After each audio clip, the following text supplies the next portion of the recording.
Here's a guide on 6 different ways to meditate. The first and most simplest way is to focus on your breath.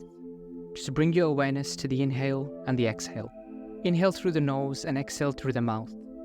If staying focused feels difficult, then count to 4 on the inhale, hold your breath for 4 seconds, and again exhale on the count of 4. This is also known as box breathing. The second method is transcendental or mantra meditation. Here, simply take a mantra and repeat it softly in your mind again and again. The mantra could be as simple as I am or Om, or any other mantra which feels right for you.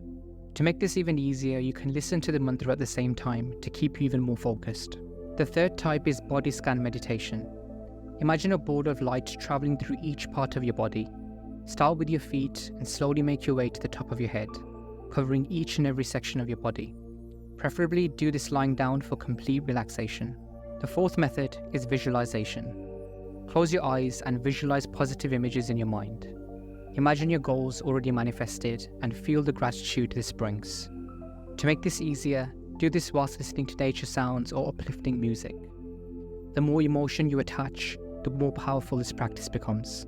The fifth method is Tratika. This is where you pick an object and stare at it for as long as you can. This will increase your focus and concentration. This method might work better for people who struggle to visualize or focus on the breath for extended periods of time. Let your thoughts come and go, and refocus back on the object if you find yourself wandering or getting distracted. The final method is guided meditation. Nowadays, there are plenty of apps and YouTube videos which can guide you through a meditation step by step. Here, someone will literally talk you through the entire meditation, and it will usually combine elements of all the methods that we've previously gone through. Ultimately, it doesn't really matter which technique you use. Just pick one that works for you.